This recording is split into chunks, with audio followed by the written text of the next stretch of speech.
फूलों की वर्षा करके सब देवता सुंदर विमानों पर चढ़ चढ़ कर चले। तब सुअवसर जानकर सुजान शिव जी प्रभु श्री राम जी के पास आए और परम प्रेम से दोनों हाथ जोड़कर कमल के समान नेत्रों में जल भरकर पुलकित शरीर और गदगद वाणी से त्रिपुरारी शिव जी विनती करने लगे। हे रघुकुल के स्वामी, सुंदर हाथों में श्रेष्ठ धनुष और सुंदर बाण धारण किए हुए आप मेरी रक्षा कीजिए।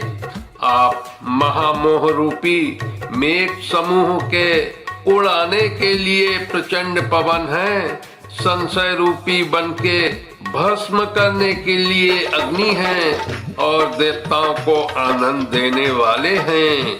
आप निर्गुण सगुण दिव्य गुणों के धाम और परम सुंदर हैं।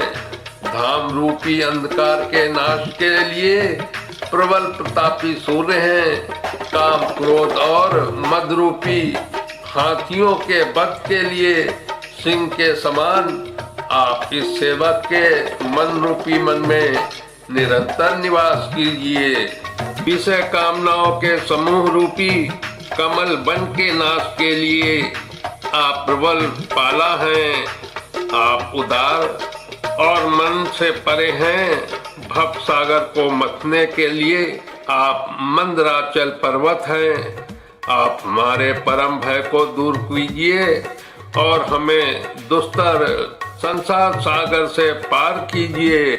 हे श्याम सुंदर शरीर, हे कमल नयन, हे दीन बंधु, हे शरणागत को दुख से छुड़ाने वाले, हे राजा रामचंद्र जी, आप छोटे भाई लक्ष्मण और जानकी जी सहित निरंतर मेरे हृदय के अंदर निवास कीजिए।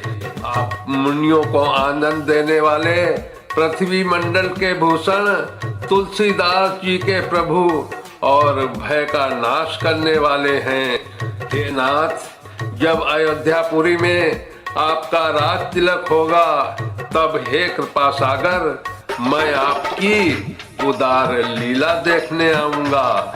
जब शिव जी विनती करके चले गए तब विभीषण जी प्रभु के पास आए और चरणों में सिर नवाकर कोमल वाणी से बोले, हे सार धनुष के धारण करने वाले प्रभु, मेरी विनती सुनिए। आपने कुल और सेना सहित रावण का वध किया, त्रिभुवन में अपना पवित्र यश फैलाया और मुझदीन पापी, बुद्धिहीन और जातिहीन पर बहुत प्रकार से कृपा की। अब हे प्रभु, इस दास के घर को पवित्र कीजिए और वहां चलकर स्नान कीजिए, जिससे युद्ध की थकावट दूर हो जाए। हे कृपालु, खजाना, महल और संपत्ति का निरीक्षण कर प्रसन्नता पूर्वक बानरों को दीजिए। हे नाथ, मुझे सब प्रकार से अपना लीजिए और फिर हे प्रभु, मुझे साथ लेकर अयोध्यापुरी को पधारिए। विभीषण जी के कोमल वचन सुनते ही दीनदयाल प्रभु के दोनों विशाल नेत्रों में प्रेम आंसुओं का जल भर आया। श्री राम जी ने कहा, हे भाई सुनो, तुम्हारा खजाना और घर सब मेरा ही है। यह बात सच है, पर भरत की दशा याद करके मुझे एक एक पल कल्प के समान बीत रहा है।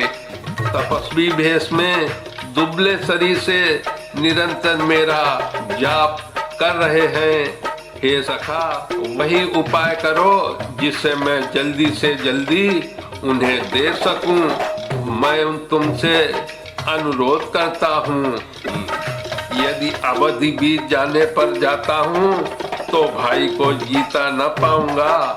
छोटे भाई भरत जी की प्रीति का स्मरण करके प्रभु का शरीर बार बार पुलकित हो रहा है।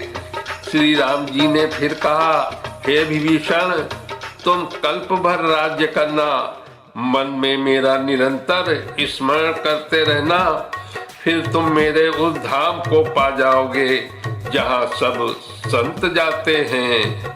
बोलिए श्यामपति रामचंद्र की, पवन सुत हनुमान की।